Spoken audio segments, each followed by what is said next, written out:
I don't know why, but Twitch doesn't accept it. It says we're live, but I don't see anything.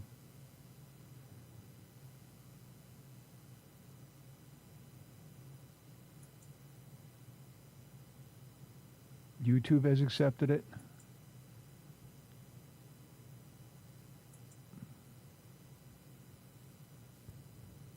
So what I'll do is at the end of the show, I'll send you the master footage via WeTransfer, okay? Okay. Remind me to do that, though. All right? Okay. Or when I get home, I'll see if I could see how the Facebook and YouTube video downloads, and then maybe, yeah. And maybe the Twitch is going up there, but it's just not letting us see it. Okay, so you see the timer in the upper corner of the screen? Yeah. When it says on the air, you are on the air, okay? Okay. All right.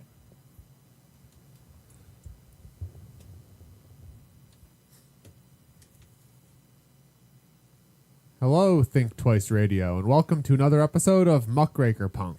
I'm the Muckraker Punk, and this is my mental health therapy. So thank you for tuning in. So we're going to do an audit. It's February 2024 as I record this. So let's get started. So I wanted to kind of brief everybody that maybe didn't see the last episode or hasn't seen my show before, but last week, to do a quick Muckraker rewind, I covered the City of Buffalo's Affordable Housing Task Force in the Buffalo Affordable and Safe Housing Initiative of the Common Council. So that video is up on my YouTube page and on muckrakerpunk.net. So I could do a very deep dive, maybe a little too deep for some people's liking, into the Affordable Housing Task Force. And essentially, as one Twitter user pointed out, their favorite takeaway from the episode, let's see if I can zoom in here a little bit too. Technical difficulties. They said their favorite takeaway from this episode was the total BS reason for the Buffalo Common Council for blocking the public commenting on a new legislative proposal.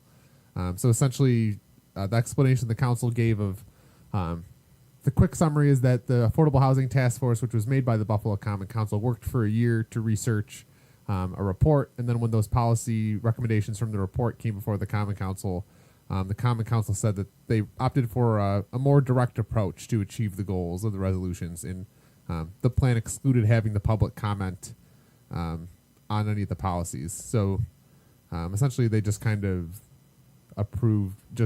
ignored the recommendations of the council or of the Affordable Housing Task Force.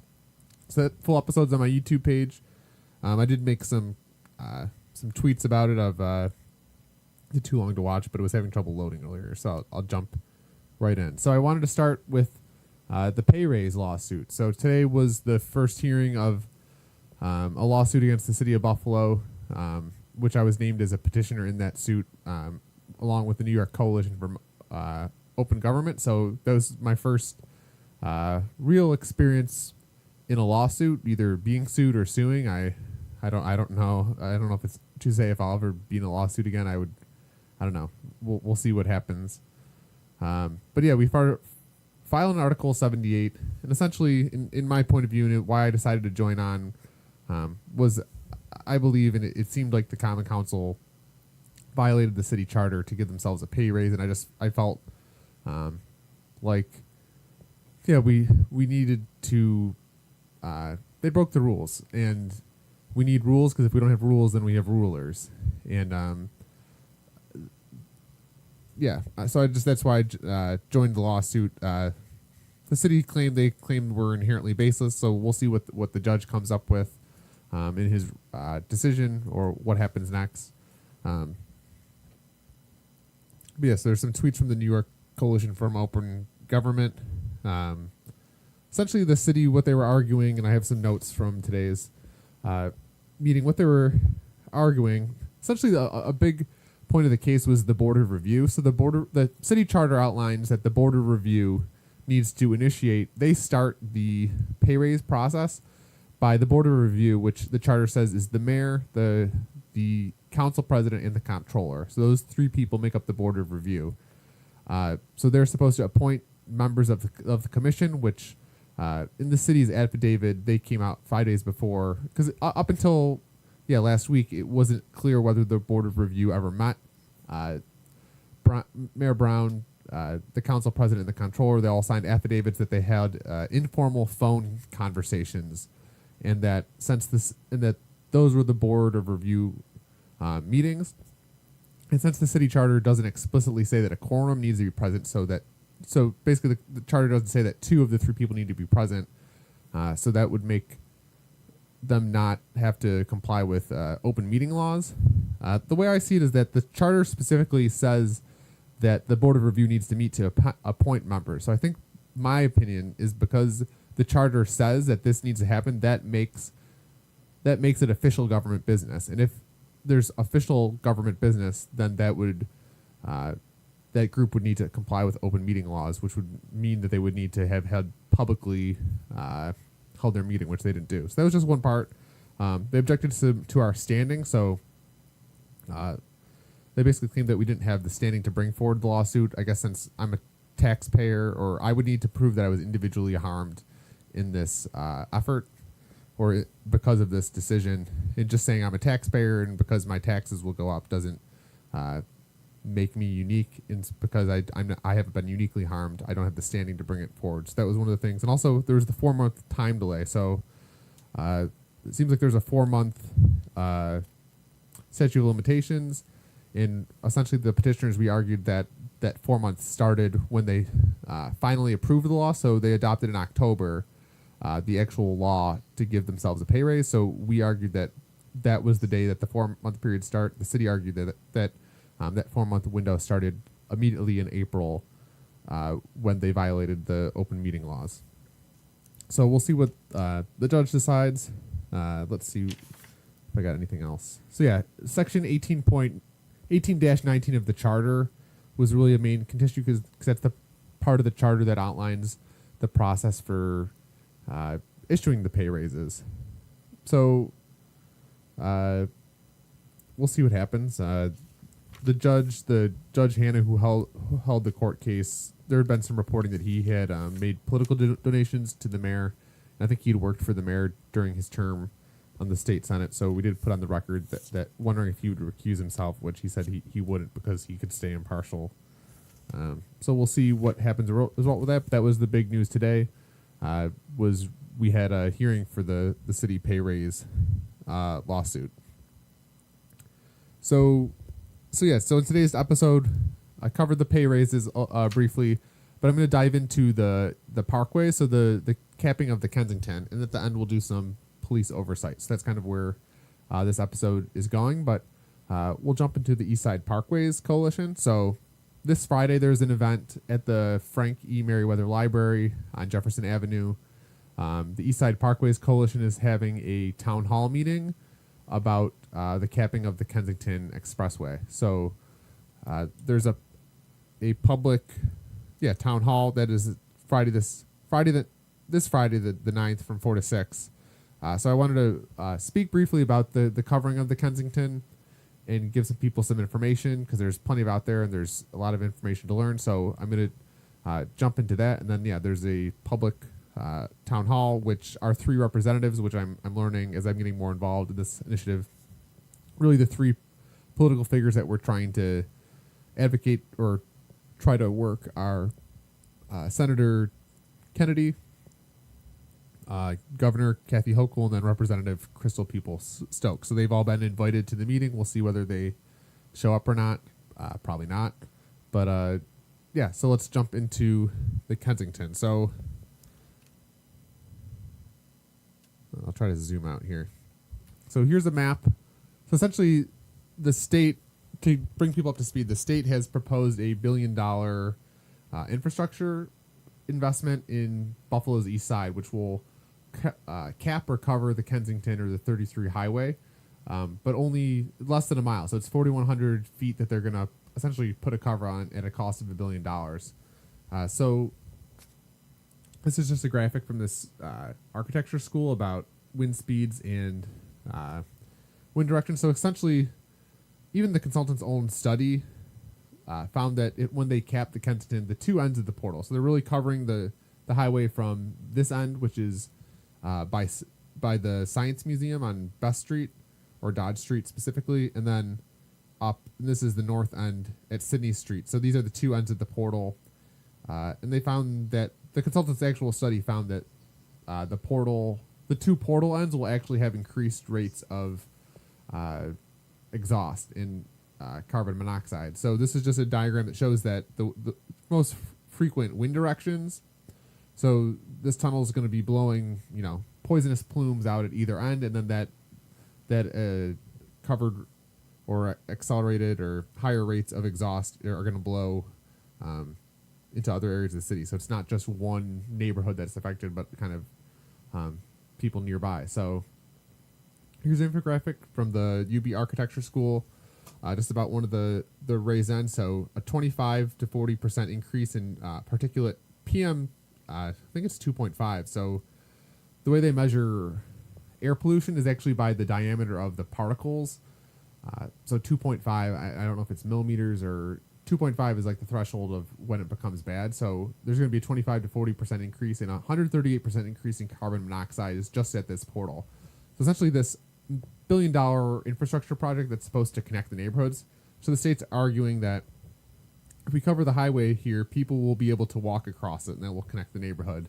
And we'll show a little later that it's not the whole country. There's still a neighborhood that doesn't get connected, but my concern and why I'm kind of against it is these houses and these people that live in here, it's essentially going to make living down here not habitable for human life. These people are going to have increased cancer, increased all sorts of health disease, and we'll see as we get into more of it. Already this neighborhood's struggling with health outcomes. They already have elevated, I think, the 95 percentile for asthma and cancer in the United States is in this neighborhood. So this is going to be bad for people's health down there. Here's the other end, 138% increase at the end of the tunnel. So this is the Science Museum. So the tunnel ends at Dodge Street. So Dodge Street to Sydney Street. So it's I think a 4,100 foot stretch of highway that they're going to cover, and it's going to be right now a projected $1 billion expense. We all know how the government works.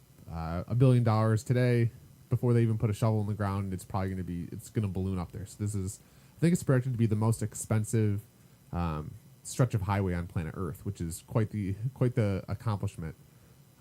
So let's dive into a couple videos. So I wanted to just curate a couple resources on the internet. So I'm trying my best to explain this, but I have not been super involved. I'm starting to get more involved in it, but I have not been super involved in it. And there's just a lot to take in. So I created a couple resources on YouTube. If you go to my website, muckrakerpunk.net, you can find the full videos, but let's jump into a couple clips. So this is a video called Bah Humboldt. So it's a deep dive into the history of the Kensington.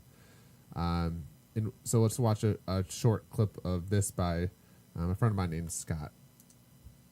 So the destruction of Humboldt Parkway started off with the cutting down of all of the trees there, then a kind of systemic digging of a trench all the way. See if we can get the full screen going. All the way from Delaware Park all the way down towards what's now the Science Museum. And so obviously a lot is made of this long linear stretch of the parkway that got turned into a throughway. But in addition, there's this connection that, to Delaware Park that was also severed. And this is just one example, although it might be the most severe, of neighborhoods getting completely cut off from each other as part of this intervention. Here is Hamlin Park. With Canisius College at its center here. And over here is a small neighborhood called Trinidad. Trinidad was always its own kind of neighborhood, even when the parkway was there. But now the only way to access Trinidad, apart from Main Street, is the throughway. So I know people over here that have to get on a throughway ramp, then go back against traffic. So this is still a one-way over here, but they have to turn down the one-way in order to get to their houses over here. There is no pedestrian or vehicular way to get from here to here that doesn't involve you going all the way up and around. So Trinidad is really a neighborhood that was a casualty of this work. So I mentioned that, there's more to it than just the kind of like the facts about what happened. There's a lot of, feelings about what happened that matter as well. This is is a video clip of Robert Trainum Coles, who was one of the only Black architects in Buffalo at the time. Many of you might know him because he talked at UB a couple of times. I never had the pleasure of meeting him, but his house is only a couple blocks away, or his old house is only a couple blocks away from my own. The trees were being cut in the block. One here. 5 acres of Client Warren Oops. for what we're now. Hold on, sorry about that. Let me reopen that.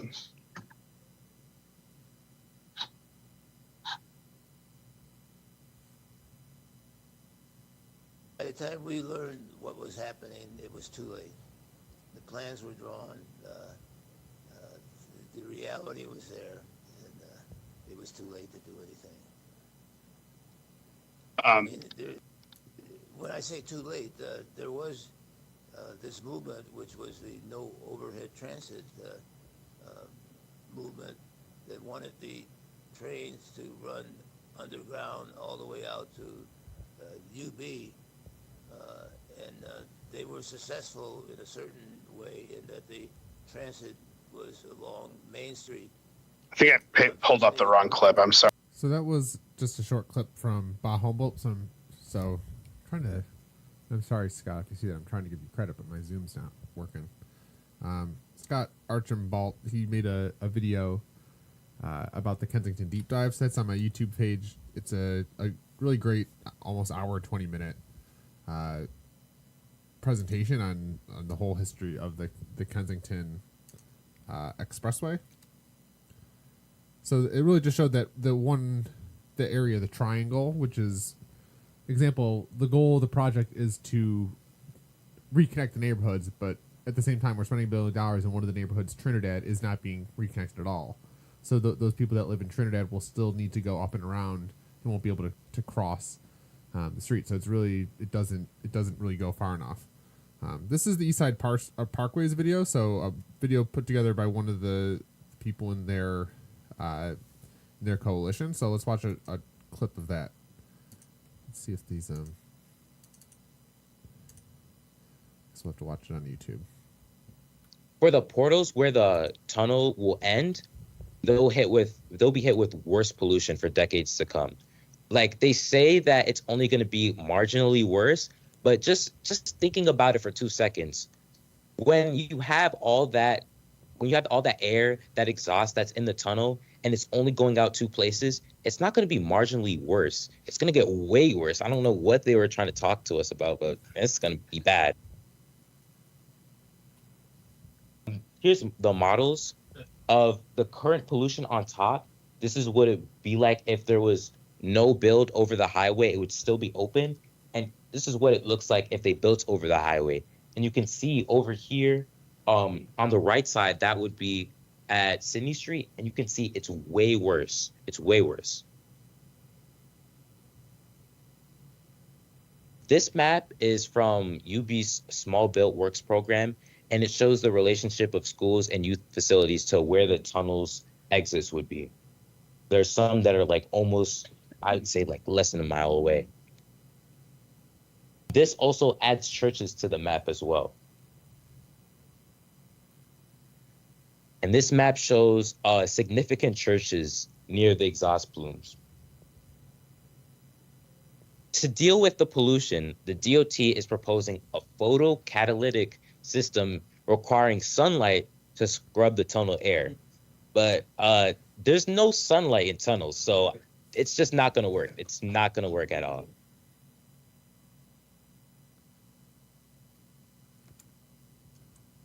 Smog Stop says that attending school and living near a major roadway increases risk for health problems and brain function. 29% more likely to die from coronary heart disease. It's just crazy. It's just crazy. So that was a short clip of the East Side Parkways videos. That's a 25-minute video. You can find on their YouTube page. There's also been a video right here at Think Twice Radio recorded an episode. The Western New York Peace Center, they had a couple of advocates that are involved in the East Side Parkway, so that clip's also on YouTube. So let's jump into that conversation. It's better. In this case, Buffalo is such a unique place in the history of the country. Even though we go back into the Jim Crow era, et cetera, et cetera, et cetera, when railroad was king, Buffalo was the second largest railroad center in the country. That meant the International Brotherhood of Porters was the critical, Randolph Hearst, Right. in terms of integrating the military in the middle of World War II. You go back, the associations that go with at the end of the Skajaqua Creek, when the Niagara movement in the 1900s Right. crossed over into Canada and later became the NAACP. Well, the NAACP, the founding members of that, two of the sisters were Jewish. And that community at the time of the struggle between the working class people and the people just coming to the country, that continued for another 50 years until the Faith Missionary Baptist Church purchased what was a shul, a synagogue that was built in the 20s from that Jewish community, and they passed it on to the burgeoning African American community at that time. And that community, which still, that congregation remains today over 50 years ago at Faith Missionary. Well, the young Dr. Martin Luther King spoke at Faith Missionary Baptist Church in the late 50s, before Selma, before all of these ties that exist that can only exist in Buffalo. W.E.B. Du Bois was at the Pan American Exposition, and those sisters, Peggy Bertram, Barbara Nevergold Seals, were just given a award for their recognition of W.E.B. Du Bois and his role at the time in 1901. All of these things come together in different ways. Shirley Chisholm, Adam Clayton Powell, giants of the last half of the 20th century, spoke at Humboldt Missionary Baptist Church, because Humboldt Missionary Baptist Church was where the congregation from the Michigan Street Baptist Church moved in 1962. So you've got that history. You've got the history. So that's a short clip from a Think Twice Peace Center. So that's on my YouTube pages or on my website as well as the Peace Center's YouTube page. That's about an hour-long conversation about the Humboldt Parkway. But yeah, what he was talking about there was essentially the neighborhood that this highway cuts right through is a historic neighborhood that part of the history and part of the neighborhood was destroyed when they built the highway here in the first place. There used to be trees in a nice parkway, it's kind of similar to what's on the west side, but until it was destroyed to build a highway so that essentially the region's commuter class could get in and out of the downtown. So at the really, I mean, to break everything down to like just one graphic, it would have to be, I think, this plume viz, I'm calling it. So this is a model that the consultants for the state made. Essentially modeling the air pollution. So this is essentially a picture of if they build the tunnel in 2027, what will the air concentration look like? In this northern section by Sydney Street, it's 1.4. This number, which is again this PM 2.5, which is like the scientific number that all the engineers model. They're just this tunnel over here is like 1.4 when it should be like less than. Essentially, everything should be this light blue, less than 0.2. So it's really this area right here is going to just get hit with so much exhaust, so much noise pollution, light pollution. It's not going to be really habitable or people won't be able to live there just because it's going to affect their house. So this is like, if I could sum up the entire project for why it shouldn't happen, it's probably this actual visualization from the consultant's actual study that the consultant said this is going to happen if we build it. This isn't the advocates. So I was able to, what I've spent some time on is just, in GIS we call this raster data because it's a picture. So it's data, but we call it raster data. So I worked in GIS to PlumeViz, to make a plume. So if you go to my GitHub, which is github/Austin-audits, I do have some files of the actual plume. So vector data. So data that we can use in an analysis. So I've created some vector data, GIS shape files. I have some GeoJSON, so geographic JavaScript object notation data of all the different layers. So if you are a community researcher and you want to use the data, I've actually traced this data from the consultant study, and I'm going to try to make some more visualizations. But at least the vector data is out there if anybody so cares or wants to see it. So I'll be covering that more, but essentially I just wanted to give people and points of people to some resources if they want to get brought up to speed of what's going on. So those, I think, are 3 of the best video resources on the web about the current issue. But this is an evolving situation. The state's pushing ahead, even though the community shares this concern. And again, this Friday, the February 9th from 4 to 6, the Eastside Parkways Collaborative is going to have a public forum at the Meriwether Library. So I plan on attending and hope to see some people there too, to learn more, because this is a work in progress. So that's a quick overview. I'll get into it probably more as the project goes on, but I just wanted to just remind people that this is still going on. It's not official yet, and there's still time to get involved and make your voice heard, and also put some pressure on the state Department of Transportation. I think reflecting, I was on the Common Book podcast this Saturday, and we talked about the pyramids of and how I guess there's some government proposal to refurbish the pyramids. And after I got my head buried in this project of showing that the government's going to spend $1 billion to make not even a mile of covered highway, like how the government could think that they could also in Egypt make the pyramids back to the original form is kind of laughable, because I think this project's just going to balloon, and it's going to be a boondoggle, to say the least. So that's a quick overview of the Parkways. So another big thing I want to jump into, so I just talked about the Parkways. I wanted to do some police oversight work. There was a big story by the Investigative Post that came out about policing the police. So essentially, I have promoted, I think I have a link to it. I did do a episode on the police collective bargaining agreement. So they kind of rushed the police collective bargaining agreement through. So that's another one of my episodes. If anyone wants to watch, I could put a link to it maybe after the show right here. But let's watch just a quick video from the Investigative Post story.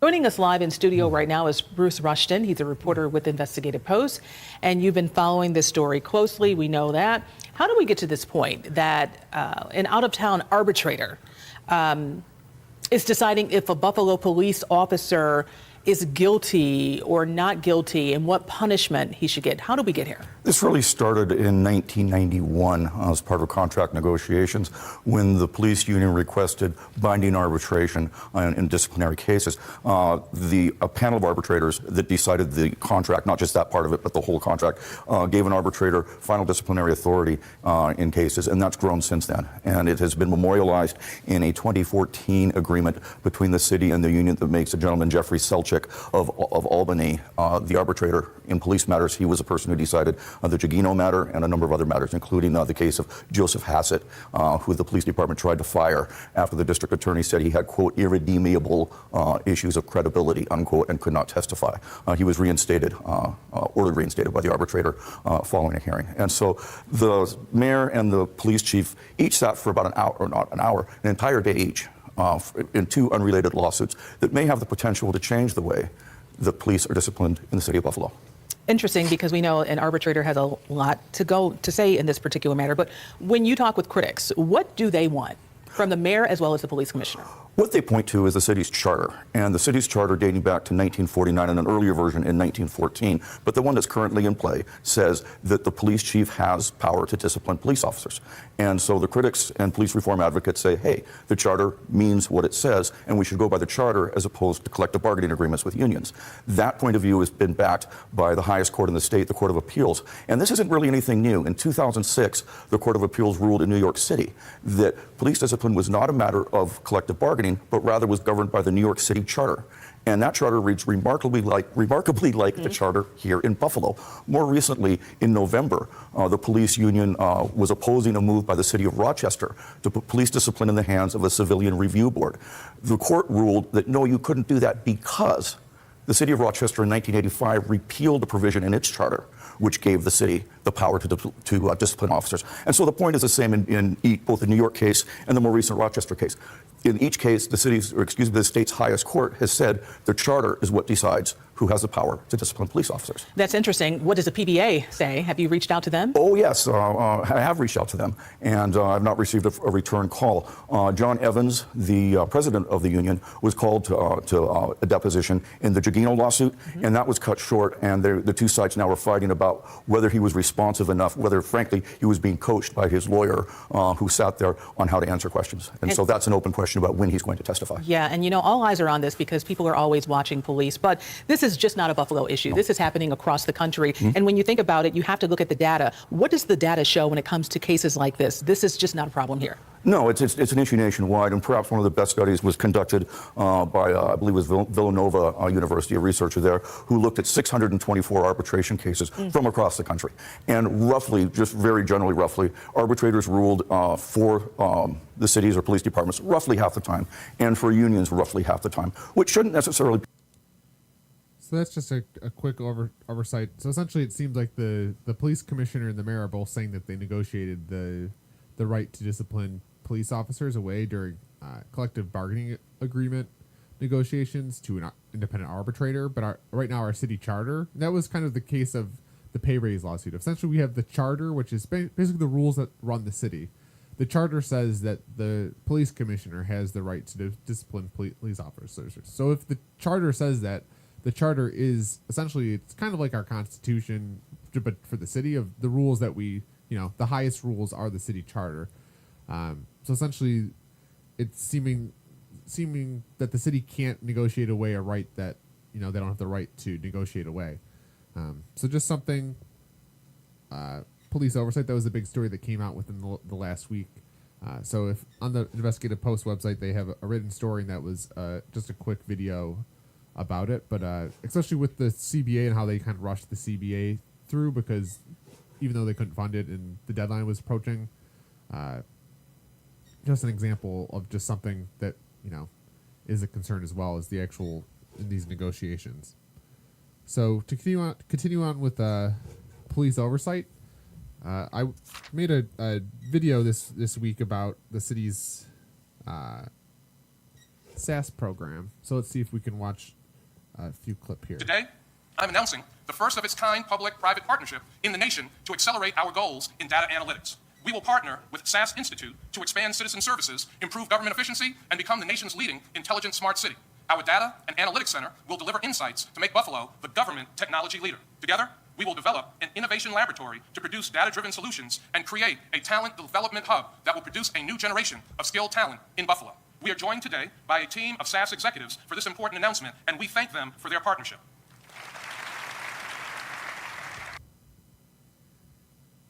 So that was just a quick video made about the Today, SAS program. I'm announcing the first. So for those of you that might not know, I was fired by the city, and I was involved with the SAS project. I think partially because I wasn't really too thrilled with the results the city got. But the city, you can see there, that was a clip from Mayor Brown's 2020 State of the City address. He announced this partnership with the SAS Institute. And the city ended up paying $2.2 million to the SAS Institute, and 4 years later, results have not been made public. So just something I think, especially in the police realm, the police almost have like unlimited resources. And the fact that we spent $2.2 million this was part of the police reform. So after after the murder of George Floyd and the police reform, item number 10 of the data transparency initiative was talked about data transparency. So the city hired the SAS consultant so that it was said that it positioned the police department to be the most innovative and transparent in the country. And you can see there, even now looking back, it looked like this was like some sort of Soviet-style propaganda in retrospect, with the crowd clapping with the consultants there, because the consultants essentially took city taxpayer money and didn't really provide anything of value. So just something that, especially with police oversight, who's kind of the big issue I'm taking away is who's policing the police. The police kind of are just running rampant, especially with them showing up on my Christmas Eve. So I made a quick TikTok about the police mental health visit. So let's watch a quick clip of that, if it loads. So it's not loading, but I did post some footage on my website of the City of Buffalo's police behavioral health unit. They showed up to my house on Christmas Eve to do a mental health evaluation. So that's something too, again. And Lieutenant Zip, who's the lieutenant here, he made nearly $250,000 last year. $100,000 of it was just overtime. So again, who's policing the police? So I wanted to jump into a couple Common Council items. So the Common Council did have a regular meeting today. So just a couple items. So one of the items, item 24-20-224, public assistance for emergencies. So essentially the Common Council was asking FEMA to essentially declare kind of blizzards and snow emergencies, natural disasters, so that we can tap into FEMA funding, which seems reasonable, especially as with climate change and, with these storms, they seem to only be getting more intense. So essentially the city asked FEMA and are working with FEMA to try to get, I think there's like thresholds of what constitutes an emergency, how you can tap into these funds, but trying to consider calling on the FEMA, the Federal Emergency Management Agency, to amend its rules in regard to providing emergency federal funding to local municipalities that experience severe snow emergencies. So that was an item. Another one was the city clerk's office internal controls of wedding revenue. So item 23-638. It was essentially the comptroller's audit into the city clerk's wedding procedures. I don't know if people have been to City Hall, but sometimes you go to City Hall, and I know when I work there, every day when I leave, there's always a couple coming in to get married. So the controller audited the City Hall's process into wedding, just the whole wedding process, because it generates revenue for the city. So their auditor, they found a couple concerning things. The efficient fee not paid to the treasurer as the charter requires. So the wedding ceremony fees are not on the city's website. So if you actually wanted to get married at City Hall and wanted to maybe do a photo shoot there's no actual information about wedding ceremonies on the city's website, because no one at the city can do web page stuff, I guess. Also potential security issues. So the report mentioned that a lot of times these weddings happen after business hours, but a lot of times there's no security working there. So it just seems like it could be a problem too if people are showing up to get married, there's no security in the building. Unable to verify completeness to revenue. So I think the city essentially they did an audit of Munis, which is the city's enterprise resource planning system. So they wanted to see, are all the weddings on the city's calendar also in Munis, which is the city's ERP system? And I think when they found out, they couldn't actually find all of the weddings. So there's just weddings that maybe were on the calendar that didn't get put into the system. So potential fraud there, because I know if maybe someone in the wedding department's booking 50 weddings but taking 25 of the weddings and putting that money right in their pocket without anyone knowing. And then the wedding ceremony rental fee had not been reviewed. So I think they set the fee to rent wedding rooms. I think it was $25 an hour, and that fee hasn't, or just $25 total, and they haven't adjusted that fee in a while. I think since 2002, I think the report said. So if you wanted to get married at City Hall, I think it's $25. So very cheap. If somebody's looking to get married on the cheap, maybe City Hall room is up your alley. So that was an item. The main discussion at today's council meeting was the BFSA recommendation. So I did do a more complete deep dive into the Buffalo Fiscal Stability Authority. Muckrakerpunk.net/henhouse. I do a big deep dive into the BFSA and the police CBA. But this issue, and essentially the Buffalo Fiscal Stability Authority, there's this authority that were essentially set up in like the early 2000s to prevent the city, essentially oversee the city and make sure they don't go bankrupt.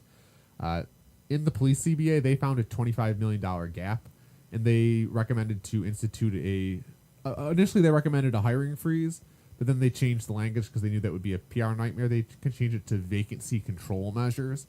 So here's a quick clip of the Common Council talking about the actual BFSA's report at the council, because this is probably the main and most important discussion that happened today.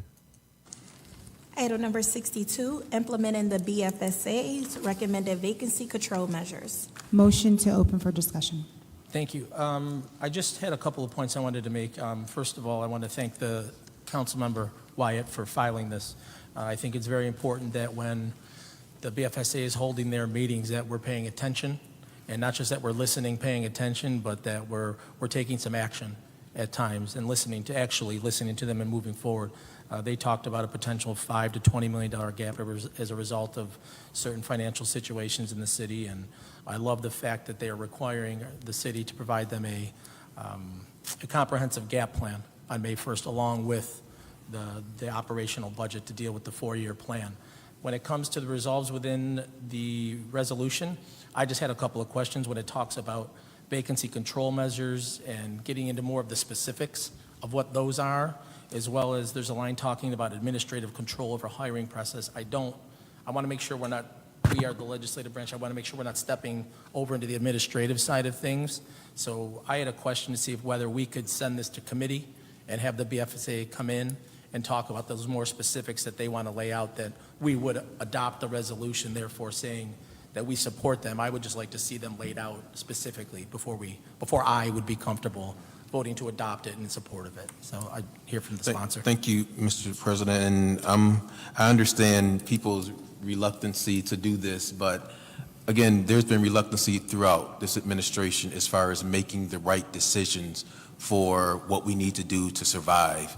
2024 is coming very quickly. We're in 2024, but the end of the year, we have some major decisions to make. And I know this upcoming budget is going to be one of those things. And I think that what the BFSA has laid out, even though I have questions with it, I understand it's a first step.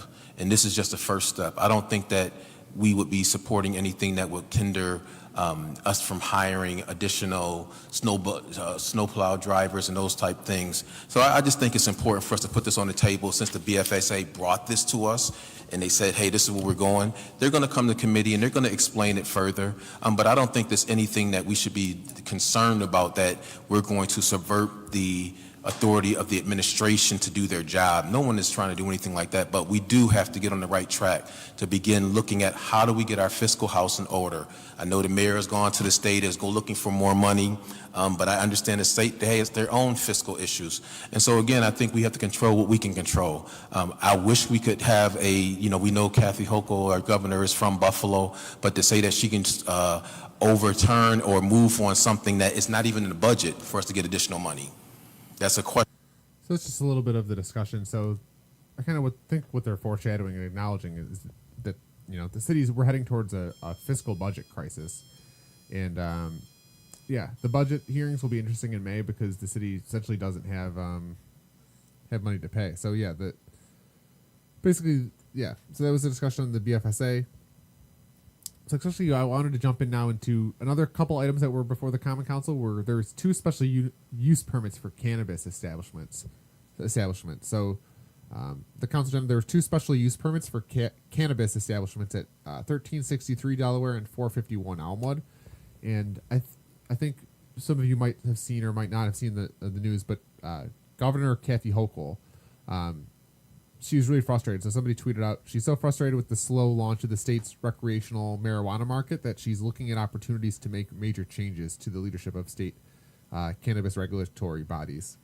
Another person tweeted out, in stunning remarks published Wednesday, Governor Kathy Hochul called the role of New York's cannabis program a disaster and said that it was unlikely the program could be fixed without significant changes to the state's cannabis legalization law itself. So I think, yeah, essentially what it seems like is New York State is not capable of rolling out like cannabis regulations for this industry. And I thought one thing that was interesting, according to the city's, so another item that was before the Common Council was this Comptroller's 2023 December cash flow report.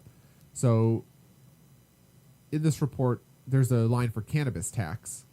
So right now the line is 0, and there's a variance of $3 million. So essentially, in the last budget meeting, one of the big things was that I think the city projected $3 million of cannabis revenue, and this was kind of promoted as like, oh, might be an exciting new revenue stream for the city. And so right now the city's in their cash flow report has not brought in a single dollar of cannabis tax, even though they projected a potential $3 million. So they really overshot how much they could bring in. So I think this is just a good example of essentially the New York State can't get their act together. So like cities in smaller towns that would rely on cannabis tax revenue aren't getting that revenue. So it's just an example of the government helping us, because this cannabis tax could be a good source of revenue for the city, but there's just no from the state. So I think, so it is slowly creeping up in New York. So there's 2 special use permits. So look out for potentially some cannabis establishments on Delaware Ave and Elmwood Ave coming soon, hopefully. And then finally an outro. I want to do something a little different to end the show today. So on my YouTube page, I'm on YouTube as Meta Chewy. I've just been uploading the Grateful Dead's. They played a live show on May 9th, May 9th, 1977 at the Memorial Auditorium. So the Grateful Dead, they have a show at Barton Hall in Cornell May 8th. So the day before they played in Ithaca at Barton Hall, Cornell. And that show is like, especially by Deadheads, is considered one of their probably top shows they ever performed. But the show the next night doesn't get as much kind of publicity. And who knows, I don't think any show is better or worse, but I think the next day, since it was from this famous show, there's some good songs. So I've just been publishing on my YouTube channel songs from that show, so a playlist. So I wanted to do kind of a lyrical reading of this song, Franklin's Tower. So they performed Franklin's Tower. Their opening kind of 3 songs. Franklin's Tower is like a 17-minute jam. So what I'm going to do, and I have from the library, the Grateful Dead annotated lyrics. So I'm going to be doing a lyrical reading from this book, Franklin's Tower, and then at the end of the video, I'll put the actual song so you can listen to it, but maybe with some context so it makes sense. So let's see if I can get the book up. So Franklin's Tower. So it's kind of hard to see on camera, but I'll read it and then kind of annotate the lyrics. So I'm just going to, this is the Grateful Dead's, their lyrics. So annotated, it's got, all their songs. Essentially, it's a pretty complete book of lyrics. So it's kind of hard to see here, but it's got their shows, their years, and then their songs. So just a really thick document with their lyrics. So let's read the Franklin's Tower. So the first verse is, in another time's forgotten space, your eyes looked from your mother's face. Wildflowers seed on the sand and stone. May the 4 winds blow you safely home. So this book, it annotates, comparing this to Van Morrison's 1968 song, Astral Weeks. So in Van Morrison's song, he says, in another time, in another place, in another time, in another place, in another face. So just an annotation of maybe a source of inspiration for these lyrics. And then the second paragraph is, roll away the dew, roll away the dew, roll away the dew, roll away the dew. And they compare this to the folk song, blow away the morning dew, with its refrain, sing, blow away the morning dew, the dew and the dew. And then also comparing that to Midsummer Night's Dream in some lines from 4.1 Theseus. Theseus is describing his hounds, which are bred out of the Spartan kind, and he states, their heads are hung with ears that sweep away the morning dew. probably should change the page there. And then the third, so I'll tell you where the four winds dwell is the opening line of the third verse. So that has an annotation about four winds here. So it says, in Greek mythology, the winds were Boreas or Aquilo, the north wind, Zephyrus or Favonius, the west, Notus or Auster, the south, and Eurus, the east. So the Tower of Winds in Athens is located on the Agora. So it's an 8-sided tower constructed between the years 10 or 135 BC. So a frieze depicting the 8 winds, yes, 8, runs along the top of the tower, which was used as a giant hydraulic timepiece. So then it goes on, pursuing that tidbit, they also stumbled across a Tower of the Wind in the Vatican, built by Gregory XIII, and known as Torre dei Venti. So the idea of the winds living in a tower seems to be ancient and pervasive. So there's also a biblical reference to the four winds in Zechariah 2:6. I spread you abroad as the four winds of heaven. And then Fats Domino, who's I think a blues singer, he had a hit song with a song titled "Let the Four Winds Blow." So you can see just that opening line. I'll tell you where the four winds dwell. Just that one line has a lot of maybe interpretations of that lyric. And then 4, in Franklin's Tower there hangs a bell. It can ring, turn night to day. It can ring like fire when you lose your way. And then so that number 4, the Franklin's Tower. So it has an annotation on Franklin's Tower. So it says, let's see here. Franklin's. A Franklin was a medieval English landowner of the free but not noble birth. So someone born in medieval England who, is free but not necessarily noble. So Franklin's Tower, maybe referencing, a free person, especially with that four winds reference. And then it goes on to the next verse. It doesn't have another annotation to, the fifth one is the verse, let's see here. So some come to laugh their past away, some come to make it just one more day. Whichever way your pleasure tends, if you plant ice, you're going to harvest wind. So this has a annotation here of that lyric. So if you plant ice, you're going to harvest wind. So it says, compare the biblical quotation from Hosea 8-7. For they will have sown the wind, and they shall reap the whirlwind. So it also compares it to the wonderful concept invented by Kurt Vonnegut in Cat's Cradle of Ice 9, after which the Grateful Dead's publishing company was named, whose logo is the I Ching symbol for gathering together, holding together. Not quite sure what that means, but... And then this last lyric. In Franklin's Tower, the four winds sleep, like four lean hounds the lighthouse keep. Wildflower seed in the sand and wind, made the four winds blow you home again. So that has a notation, four lean hounds. So it compares it to E.E. Cummings. All in green went my love riding. All in green went my love riding from 1923. So in that poem, it says, all in green went my love riding on a great horse of gold into the silver dawn. Four lean hounds crouched low and smiling. The merry deer ran before.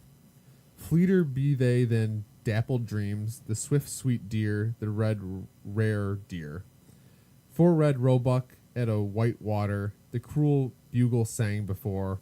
Hornet hip went my love riding the echo down. So compare that to, the reference. In Franklin's Tower, the four winds sleep, like four lean hounds the lighthouse keep. So maybe some deadheads out there might know. Yeah. So I think as I've gotten into the Dead, I've just really appreciate their lyrics too. So again, that was just an annotation from this book, The Grateful Dead, the lyrics. So we read through a little bit of the lyrics, so let's close by playing a bit of Grateful Dead's version of Franklin Tower from Memorial Auditorium in 1977.